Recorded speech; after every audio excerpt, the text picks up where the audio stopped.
Hello from Madrid, Spain, and a warm welcome to everybody joining us from around the world and from many different time zones, and a warm welcome also to our members of this dialogue. I'm very happy to be hosting this with DGC side session. And just to remind that the session is being recorded. In normal times, we would all be in New York, gathering and discussing these issues in person. But these are not normal times, and I'm glad that we can still host the side sessions virtually. And this has created an opportunity to engage more people that otherwise wouldn't be able to attend. So welcome, everyone. My name is Isabel Raventos. I'm a lawyer, a journalist, an executive producer of television, and vice president of CIMA, Association of Women on Film and Television in Spain, a large organization that works to advance on women's equality in Spain, EU, and Latin America. I'm joined by a great group of speakers today to talk about women's economic empowerment and challenges faced by women employees and entrepreneurs during this pandemic, the impact of government responses to the crisis from a gender perspective, and the way forward. Before I continue, I would like to thank the organizers of this DGC side session and making CSW happen virtually. I would encourage everyone to share their thoughts and questions in the chat, because today we are having a dialogue where our speakers and you also can participate on providing your questions and points of view. I encourage you to have your cameras on, and if you have a question, please raise your hand. First of all, let me introduce our distinguished and very impressive speakers that are joining us today in this dialogue forum. Phnam Bagley, Shabana Basij-Rasikh, and Sharon Higgins. I will start with Phnam. So, Isabel, yeah. Just a note, your papers are right on top of your microphone. So every time you move paper, we can hear it. Okay, don't worry. Thank you. Phnam Bagley, she's the co-founder at Nonfiction, a creative firm that turns science fiction into reality for a better future. Phnam's designs span many industries, including wearables, audio, neurotech, biohacking, healthcare, education, transportation, robotics, and aerospace. She specializes in turning groundbreaking technologies into attainable, intuitive, and beautiful products that help humans become the best versions of themselves. She speaks internationally on the subject of design for a better future, covering stories of sustainability, social impact, human flourishing, and space exploration. Phnam, I will start the first question with you, and I would like to know, as you as a creative and entrepreneur, just please tell us your perspective, how COVID has affected your creative work and lessons learned during this period. Yeah, so I run a design firm in San Francisco, California. It's past 6 a.m. right now. So the COVID time was a pretty hard hit on my industry because when there's a crisis in the world, right, people don't think about what comes up next. They think about handling the crisis. But immediately after the pandemic started, and people, were running around with their heads cut out, people were also starting thinking about what kind of solutions we need to develop in terms of technologies and products and systems for the world after the pandemic, right? all the bad habits that we have been part of and created over the last 100, 150 years or more, these are all on the table. And the subject today is about women empowerment and equality at work and in the home. And that has been on the table. People have been frankly speaking about this.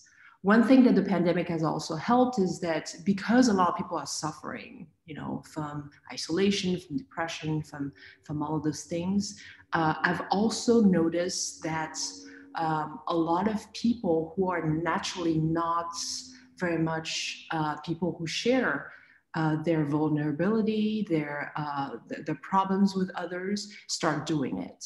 And that actually saw a lot of men doing that. Some were friends and some were colleagues. And I thought it was an extremely healthy transformation because of the pandemic.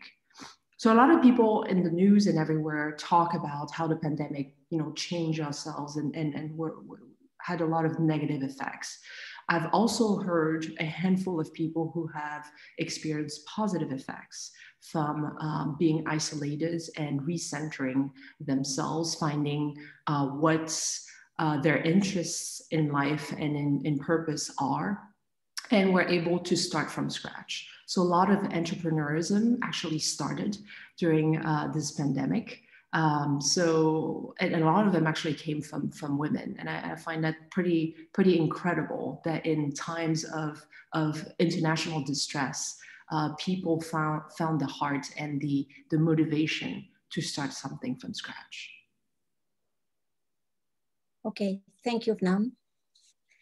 So now, may I introduce you the next speaker that is participating in this dialogue. I have the pleasure to introduce you to Shabana Basij-Rasikh. Shabana is the co-founder and president of the School of Leadership in Afghanistan, Sola.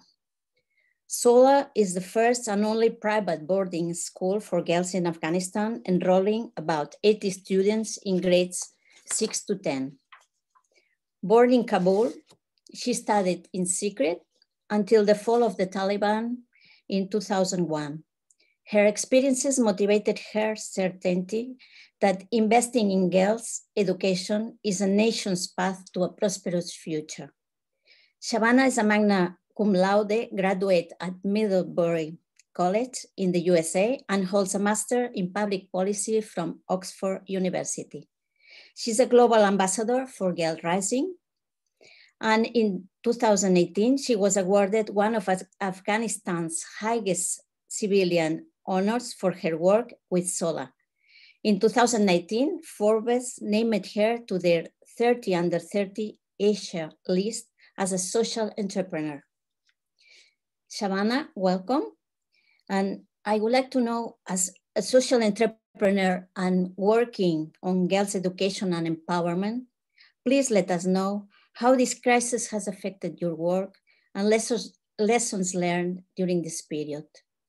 And I would ask you to be brief because we would like to have a dialogue with also all the people that are participating in this dialogue. So thank you. Thank you, Isabel, and greetings to everyone from Kabul, Afghanistan. I will be very brief and try to highlight one, I think, incredibly important aspect. So that when the pandemic was declared last year around this time, a little earlier than this time, it coincided with the beginning of the academic year here in Afghanistan.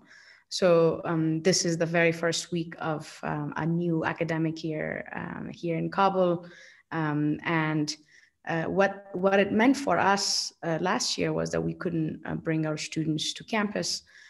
We immediately looked into delivering some form of curriculum to our students virtually.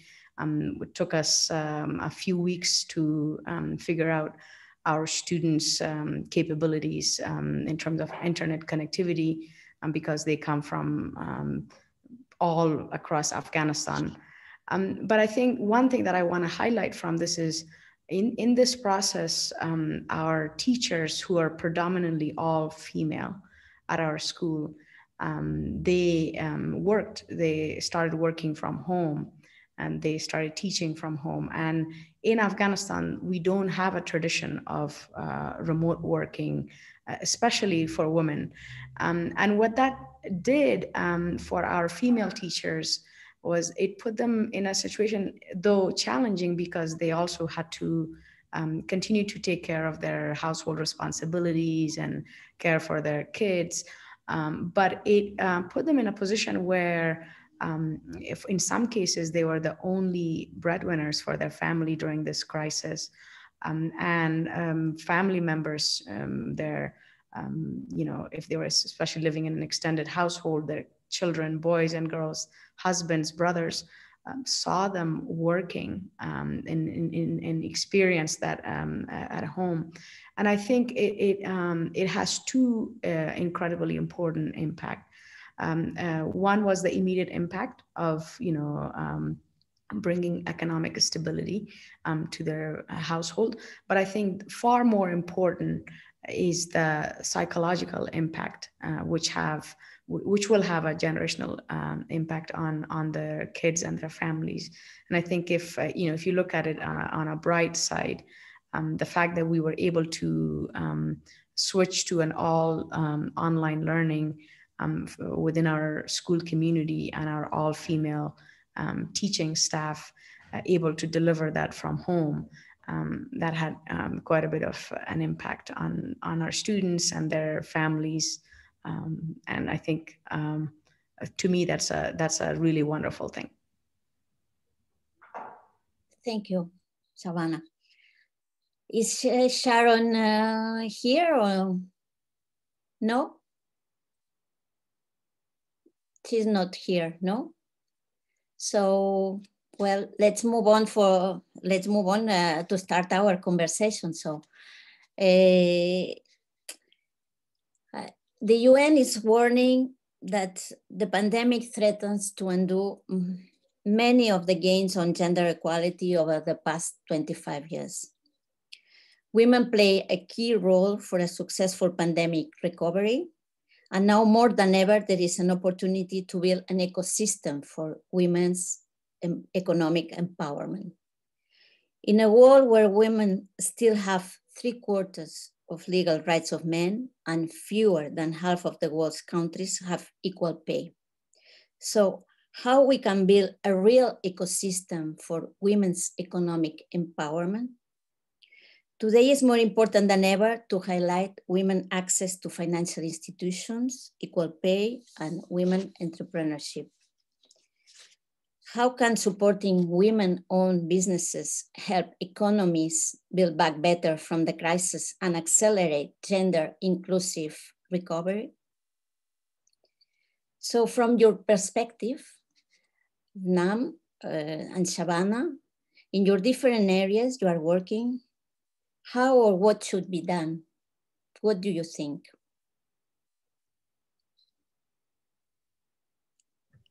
Phnam? Would you like me to go first or Nam?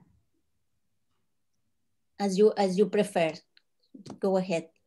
Shabana, you can go first. Okay. Well, I genuinely believe that educating girls is the absolute foundation and bedrock for women's economic empowerment. An educated girl will not only become a woman that will have a good or great job, but an educated girl will also become a woman who will create jobs for others. Phnam? Very much agree with what Shabana just said. Also, my answer has to do with education. Probably more in the higher education, university level. What I'm seeing coming from women, and I want to see a lot more of, is women not following the way things have been done in the past. In the past, you had to be good at XYZ to have the job that you wanted. Now I'm starting to see a lot of people creating their own majors, connecting industries and fields that have never spoken to each other. And I would say that, you know, based on my experience, women are actually fantastic at that. Fantastic at morphing their skills from, you know, what we call left brain activities and right brain activities. So, you know, if I look at my career, for example, I've never fit in. I've always been interested in many things, as you saw in my bio. And it made people very uncomfortable, right? Like, why does she like space exploration as much as she likes, you know, fashion or whatever? So I want to set, you know, I want the world to understand that we need to make space for people like that.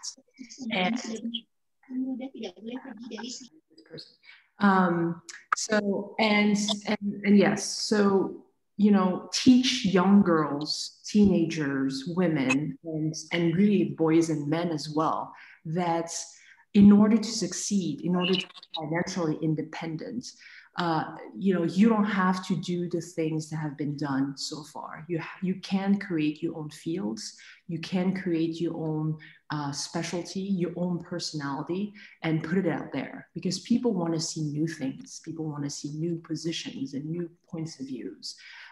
It's exciting. It's moving forward towards a place of innovation, and that is what the world needs right now. Thank you, Phnam. I see that. I just got cut off.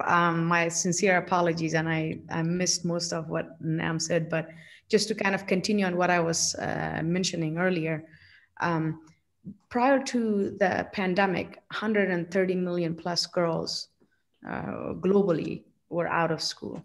And a lot of prominent international organizations, including the Malala Fund, came up with a recent study, a horrifying one, that says between 10 to 20 million girls are at risk of never returning to school because of COVID.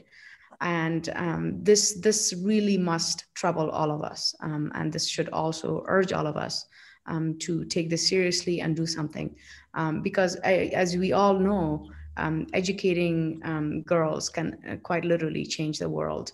You know, it has economic benefit, it has environmental benefits, it has all sorts of great returns for the girls, for her family, for the society, and for our world. The World Bank also mentions that if every girl receives 12 years of education, we're looking at anywhere between 15 to 30 trillion US dollars added to, you know, to the economy because of having women as in the workforce. So by not prioritizing girls' education, we're depriving families, nations, and our world of that kind of economic boost. So we absolutely need to prioritize investment in girls' education. And I think that's what we need to do, and especially because of the pandemic, with you know, additional 10 to 20 million girls at risk of not returning to school. You know, the UN, governments, who are currently leading investment in girls' education. And quite frankly, all of us need to really advocate for girls globally to be able to access their basic right to education. Thank you, Shabana. Sharon? Yes, hi. I see that you are here. Yes, morning. I'm finally able to get on. Can you turn your camera on? My camera on. I'm trying to. Hold on. Give me 1 minute. Well, in the meantime, I'll introduce Sharon. Sharon Higgins is an experienced entrepreneur with expertise in financial analysis, commercial financing, and risk managing. She created the strategic plans for the startup and operations of MBDA Minority Business Center, U.S. Department of Commerce, cooperated by South Bronx Overall Economic Development Corporation. She has more than 15 years of commercial lending and underwriting experience with loan financing and with the U.S. Small Business Administration 504 Law and Programs. She has made extensive contributions in the implementation and facilitation of several multi-million-dollar federal, state, and city economic development, small business expansion projects. Besides being an entrepreneur, she's a CDC certified lifestyle coach and a member of the National Associated Builders and Owners. We have already started the conversation, Sharon, so I would like if you can really give us your perspective about women's economic empowerment and the situation that we are right now, and if you think that it's possible to build, or how we can build a real women's economic empowerment ecosystem. Good morning. Thank you, Isabel. I'm pleased to participate in this event, advocating for gender equality for women and girls. I must first give my deepest condolences to all the families who have suffered losses as a result of COVID-19 pandemic. This is absolutely a time that we never experienced before, where every facet of our lives, as we knew it, has been disrupted. In areas of our families, health-wise, the economy, how we relate to each other, our faith, recreation. I could go on and on. Personally, I have lived through the evolution of typewriters, the computers, Kodak cameras, and land phone. But this time it's different.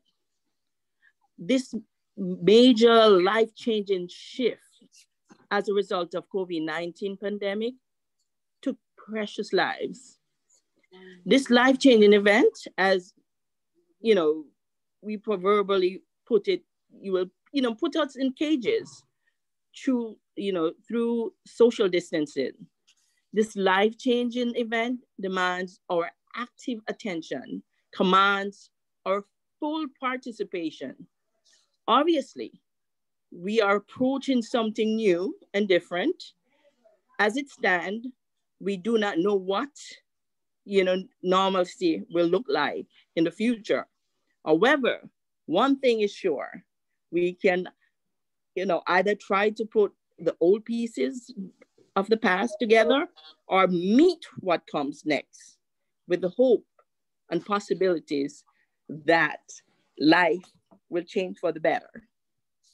Personally, how it affects me, I now work from home. I live a very restricted life. I cannot travel. I have not had like a vacation in over a year. I cannot go to my hairstylist. And I join long lines to get simple things like groceries. And I wear a face mask consistently. Now, lesson learned. I learned 3 things in this pandemic. One on the top of the list is that we are more connected than we think. Just look quickly at how this virus spread. 2, we are resilient. And, I'm really amazed how quickly we found, ways to function in this unusual time. 3, and most importantly, we learned that having health is much better than goals accomplished. Healthcare is our new technology, I see. And, I see it sitting at the hip of economic infrastructure in the future. Thank you. Okay. Well, following your points and the points from Shabana and before Phnam, we were talking about how we can really build a women's empowerment ecosystem. I think education is very important. Right. But we are seeing now that due to the pandemic, we have found, and the studies, there are a lot of studies right now about the situation of women during the pandemic. There is a recent McKinsey study that found that the pandemic has really affected women. 1 in 4 women are considering downshifting their career or leaving the workforce entirely. Right. And I think this is a really very important problem. And how we can really reverse this situation, or how you're seeing that in building this women's empowerment now ecosystem, how we can really reverse this situation right now. Okay, so Isabel, it's amazing and ironic that you reference the McKinsey study. I looked at one study that showed that, you know, women are joining, being owners of business, using this opportunity to create new businesses. Yeah. You know, as you know, it also, that study showed that actually 50% minority-owned businesses in particular, businesses are closed as a result of the pandemic. However, I think they refer the study as to either true ingenuity or something else. Women are, you know, now they're excited about trying new opportunity and getting into new ventures. And what do you think? What do you think, Phnam? What do you think, Shabana? Yeah, I agree with what Sharon just said. There's a lot of excitement. I think it depends on regions. Of course, there are regions in the world where what you're talking about, Isabel, is a lot more prominent. And places where entrepreneurship already had a place. Like Sharon, I'm seeing a lot of action coming from women. And coming from people of color. So, you know, we need more balance in the world, but it's good to see that there is some central action happening somewhere. So how can we, as women at the center of this entrepreneurship world, can inspire young girls and other women and even men to start their own businesses, to go where their heart tells them to go, to help others in ways that you know, go beyond just the reach of their arms. That's what entrepreneurship is, right? You want to touch people with great products, with social impact, with sustainability solutions, and with dialogue, right? And dialogue, as Sharon mentioned, has been open a lot. I mean, I get to talk to people during this pandemic over Zoom that I would have no occasion to ever talk to otherwise, right? If I had to fly to every event, I would go to 10 times less event than I do now. And we need to take advantage of that, right? It's not all bad. Of course it's hard. Of course it's exhausting, but when you see the positive, it builds a foundation of a future we're looking forward to and we want to be part of. And that's the type of spirit that we want to instill in everyone in the future. I think if I could just add a couple of thoughts to this. One, I too look at it from the Afghan perspective. I just completed a admission season, admitting a new cohort of students at a 6th grade level at my school, girls who applied from 30 of the 34 provinces. And the simple question of a lot of these girls are often the first in their families, or most definitely the first girls in their families to get educated. So when I ask them why they want to get educated at Sola, my school, their answer is, I want access to quality education in a school where I can actually learn. But I want to do this because I want to build a future for myself and get my family out of poverty. I want to build a future for my parents. And a lot of these feelings come across in many of these interviews. So that really shows that even girls at a very young age understand the importance of education as a way of reaching that economic stability for themselves and their families. And second thing I wanted to mention is that just most recently, ISIS issued a threat here in Afghanistan saying that every working woman except doctors and nurses are a target, and that they will definitely target, kill, or assassinate any working woman except doctors and nurses. Despite that, you still see working women pouring into their jobs here in Afghanistan today. This speaks to the resilience of working women here in Afghanistan despite unbelievably challenging circumstances. But to come to very briefly to your point about the McKinsey report, we have to really look at who are these women who are considering downgrading their jobs or considering not going to work at all. Are these women who have suddenly lost their support system? Are these women who have suddenly lost access to daycare? I certainly see this as a problem for working women here in Afghanistan who are relying on taking their children to kindergarten or daycare center that are no longer available. So I wish there was a one solution, for all of these different problems, but there isn't. So we really have to be looking at this on a global scale. From situation to situation, it's very different, and based on very specific context, we should try to come up with solutions. But for one, I do believe that this is a perfect time to take advantage of a campaign that encourages men to participate and in this role that is typically assigned to women, which is care for children, and not looking at it as a babysitting their own children, but actually caring for their own children like a working mother would. Especially you have working husbands and wives in the same household, and automatically the child care responsibilities fall on the women, and that needs to change, because now the husband and wife are in an equal space. They're both working from home. What makes the woman different to have all the responsibilities? So these kinds of campaigns, I believe, will be effective clever advertisements that could really get to the psyche of men and encouraging them to assume their responsibilities. Perfect time for us to do this. Any comment from?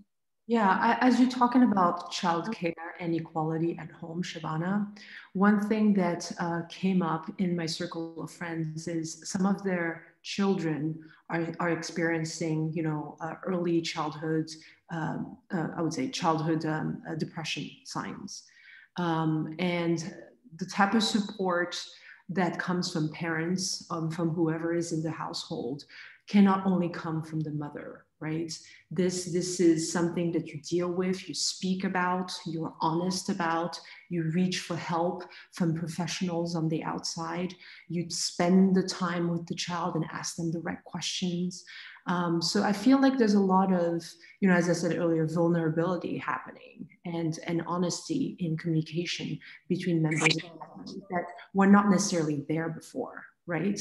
A child is a child in most parents' minds, right? They have good days, they have bad days. But when it's something as serious as I said, depression or other anxiety problems, it's going to have long-term repercussions on how this child grows, how they connect with others, how they value themselves, and other important things that are, the foundation of a healthy adult. So let's give, these parents who are doing much more work than usual, let's give them the time, let's give them the tools to know how to connect and know how to find the solutions if they cannot find it themselves.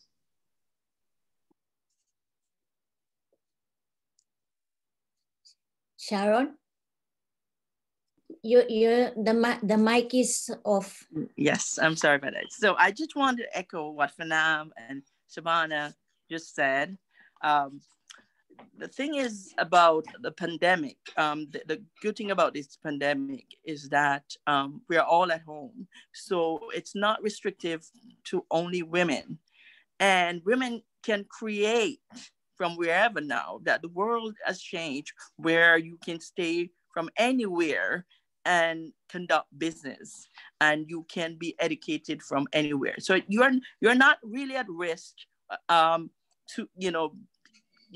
going out in the street and be a part of some group somewhere. You can stay here in your home to do whatever you need to do, and that's the one pearl that comes from this pandemic.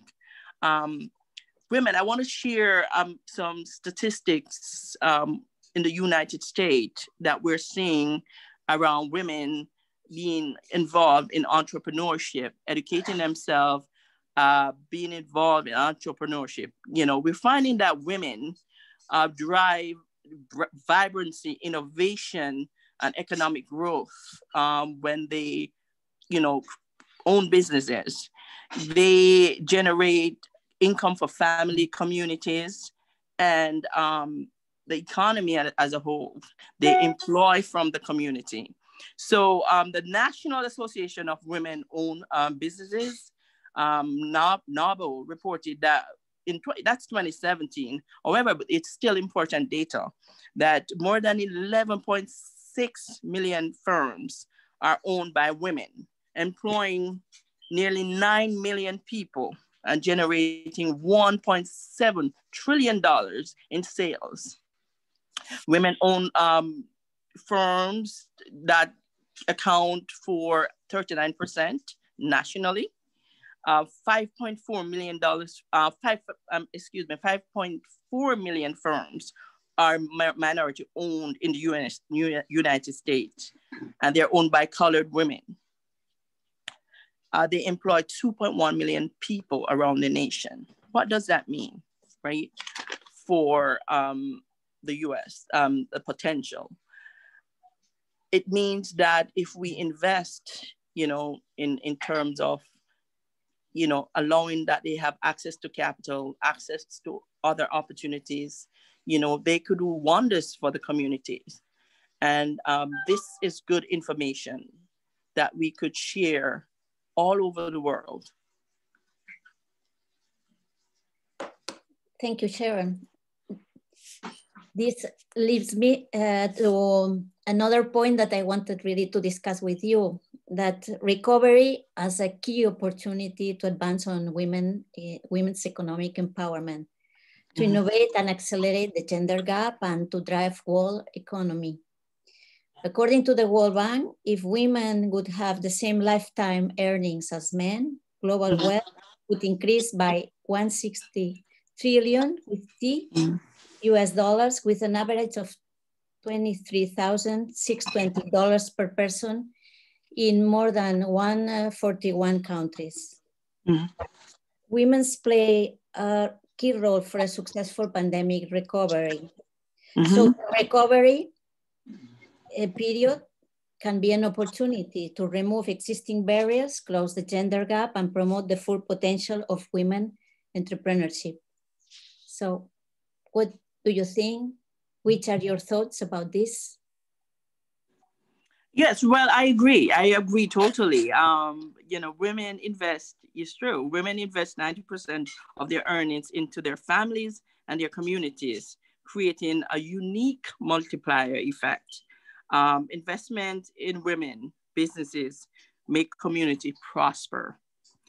And I want to point out that the MBDA, Minority Business Development Agency here in the United States, it's an agency of the United States Department of Commerce. And one model that I like that they've adopted lately is to promote and advocate women and women empowerment through entrepreneurship. And with this, I think we could learn and get some real good best practices all over the world. We could use this model. And this model basically targets women and promote women through, making available access to capital, access to procurement opportunities, global business development. So here we have an opportunity to connect globally. So I think this is a unique approach to empowering women, and a model that we should look closely at, to see if we could take some, practices that work actually. Thank you. Thank you. So, Phnam? Yeah, so my point is going to be more about not really women being supportive in community, because we all know that they're very good at that, but high-level jobs, high-level technology development, women who are pioneers in fields that are traditionally very male-dominated. I'm talking about healthcare. I'm talking about the space industry. I'm talking about robotics. I'm talking about AI and all that stuff. So people like me who live near Silicon Valley and are at the forefront of all of that, we have ideas that no man wants to get any more close to, because we see things as I said earlier, as connectors, right? I'll give an example. In the space industry, I'm well known for being the person who wants to make space more human. So what does that mean? With the emergence of space tourism, people going to Mars in the next few years, and more civilians, untrained astronauts going up to space, we cannot expect people to, go up to a place like the ISS. It's extremely dangerous, and it's not the most comfortable place in the world.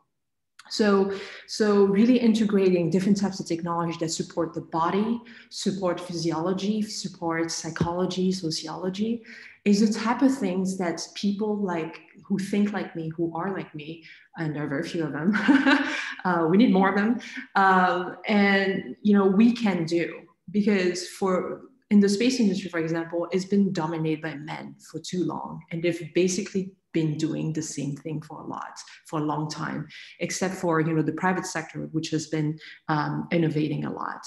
In healthcare, again, very dominated by big pharma and a lot of technical tool design and things like that.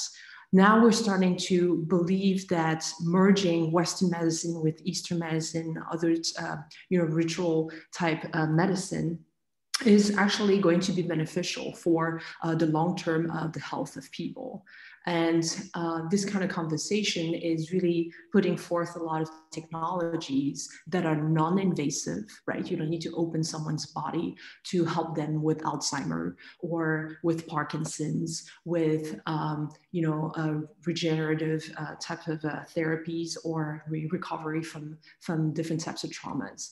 So making all of this more human through the use of the way women naturally care about things is going to be revolutionary. And that's what all of us, consumers want.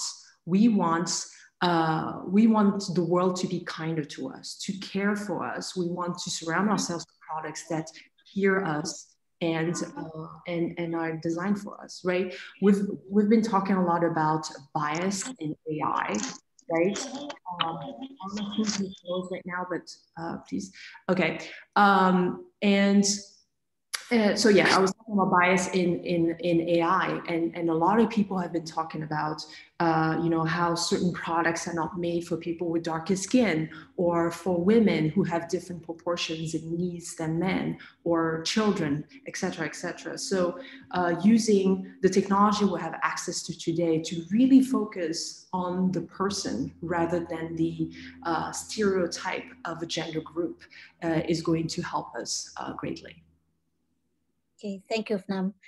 I would ask you, because we have only now 10 minutes time to close the sessions, if you can be, a little bit more, you can shorten your replies, but you can also reply to one to another if you want.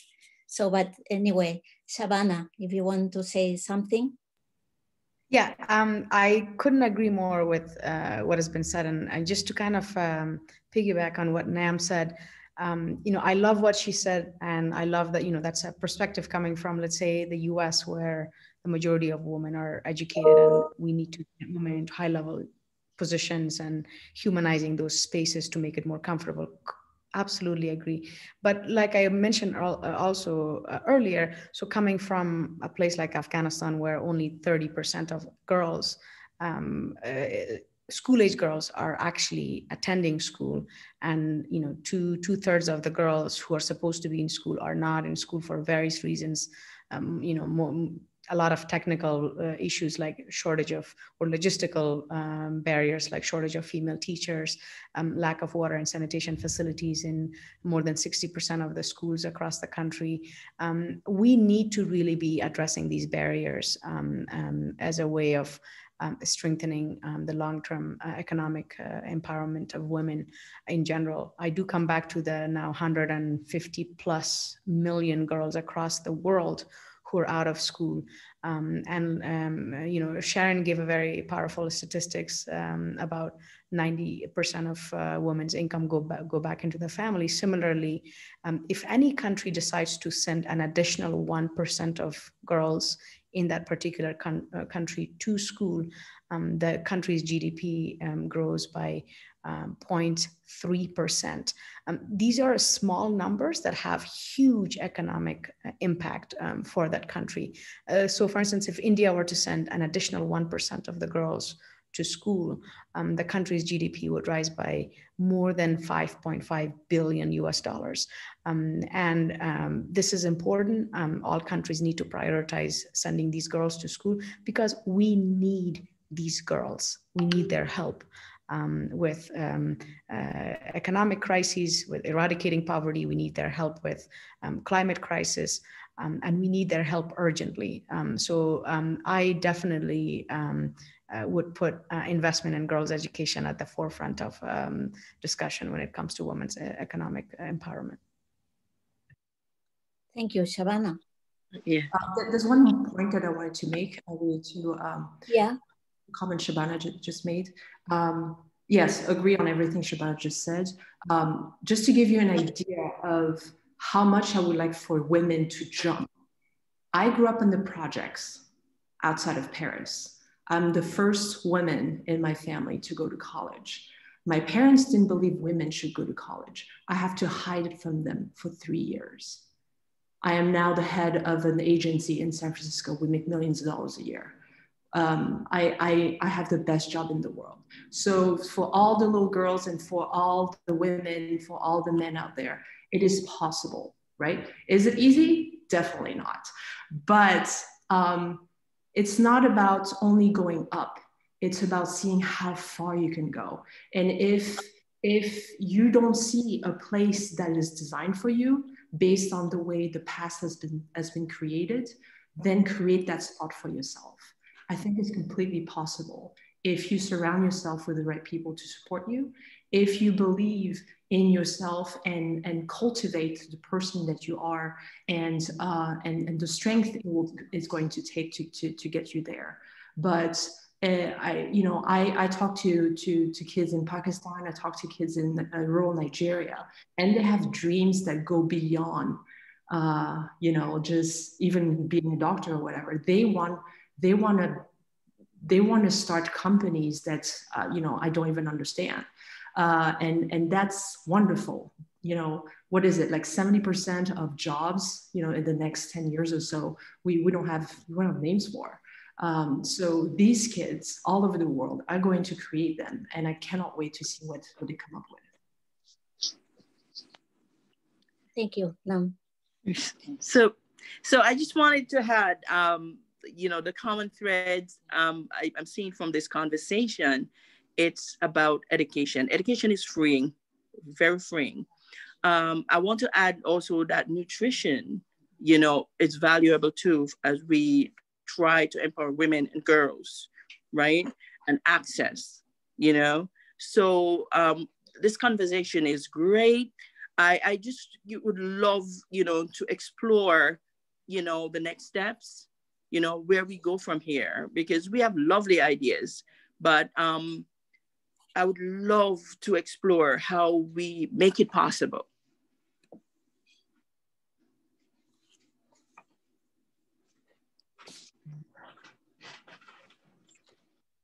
Yeah, I think you have a very, very strong suggestion, and I think we are all working in really finding which are the answers, and it's a really a great task. So to work in the recovery and just see the place that women really must have in this recovery, I just wanted to mention just for the closing session, a report that made by UNDP. The UNDP has the Global Gender Response Tracker to COVID-19.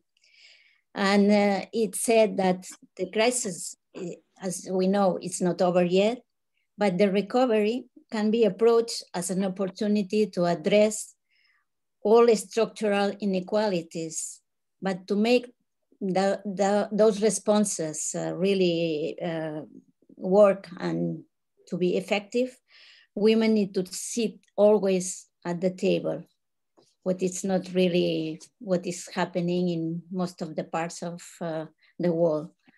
And just I wanted, before to give you the opportunity to close the session, just I wanted to mention that I work in the media, and I think the media has a very important role to play in order to advance in gender equality.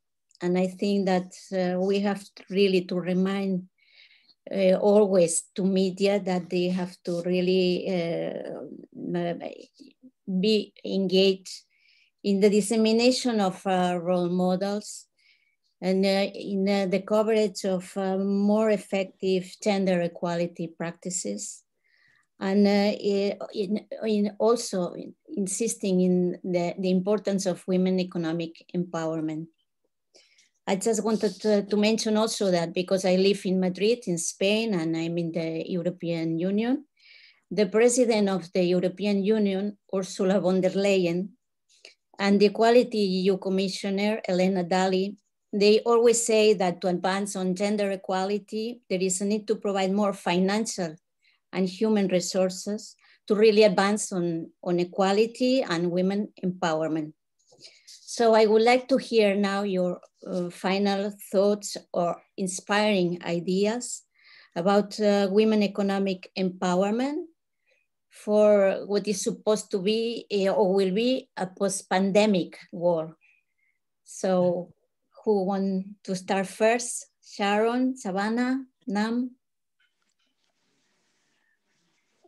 Well, from the top of my head, I first, when I mentioned health, when I realized that when you have health, it's better than even goal accomplished, because then that gives you an opportunity to live another day and try again. So it's important that we take care of our health. It would behoove me if I didn't mention the public information, the value of public information. And, Isabel, as you're a media person, you understand how effective information is. Currently at risk community, and I'll say women are at risk.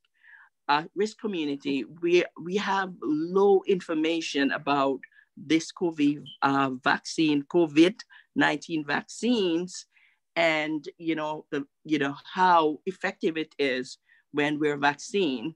Now, I'm not like advocating for everyone to take the vaccine, but what I'm saying is I'm advocating for the information. I think everyone should get the right information. So when they say no, it's an educated no. You see? So there's challenge here with, and we need to get the vaccine out. We need to get back to normalcy. And the way out we're seeing is a vaccine. So let's give the education. And that's my say. Okay, thank you. I just want to note on just what Sharon just said. When you say health, do you talk about both physical health, mental health, other types of health? Holistically, health. Health is a holistic thing. It's physical, mental, you know, and you name it. Mm-hmm. No, I absolutely agree. All right, I'll go next. So one thing that's been very true in my life, because that's the place that I know best, is we need to put women in position of leadership. Leadership doesn't necessarily mean, you know, CXO or whatever. It's people who know how to guide an organization, you know, towards the place where it wants to go. So at all levels, we need leadership. Even at the bottom level of a company, there needs to be a level of leadership, self-leadership, leadership for others, and growth within that organization. But also we need to teach people how to do things, right? A lot of the times when I see people who appear as leaders, you know, they point their fingers left and right and tell people what to do or what to think, right? But to me, doing the work, putting your hands in the dirt, being on site, talking to the people, interviewing them, getting insights, you know, getting in very blurry and uncomfortable places. That's part of what makes a good leader as well. So let's teach all those people not to have fancy resume positions just, you know, to show the world that they've made it, but to actually have done the groundwork and inspiring others to do the same thing. That is how we're going to bring up, you know, the women condition. That is how we're going to make sure that men will be okay with it, right? That's a very important point. Yeah. So you know, let's build a world that is not based on the ideals of yesterday. We need to completely change that vocabulary. Thank you, Phnam. Shabana? Yeah, as just final thoughts, I do want to advocate for the Sola model. And, you know, if the Sola model works in Afghanistan, and it does, our experience shows, I believe that it can work anywhere else in the world in terms of accelerating girls' access to education. You know, we put a girl at the center of the system. We work. We very intentionally bring her in pre-adolescence and keep her through her teenage years at the school. And a lot of research shows that when girls stay in school during this very important, critical time in their lives, they're most likely to marry later and have healthier and fewer children in the future. What we are currently focusing on is more than 50% of the districts across Afghanistan don't have a single female teacher.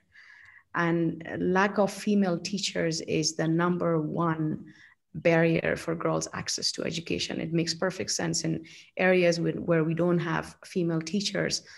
Most often girls don't either go to school or they drop out immediately once they hit puberty.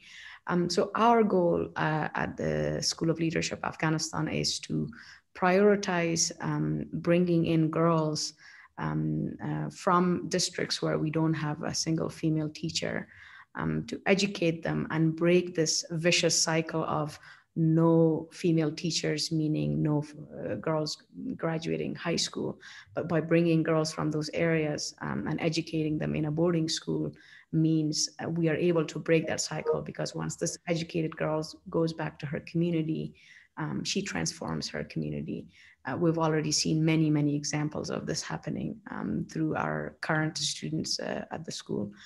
So that would be my final thought on having a long-term view when it comes to women's economic empowerment. We have a long way to go, and we must embrace and accept a long-term view and have patience for that as well. Thank you very much, Shabana. And I would like just to finish with the closing words from Michelle Bachelet. She's the High Commissioner in the UN of Human Rights.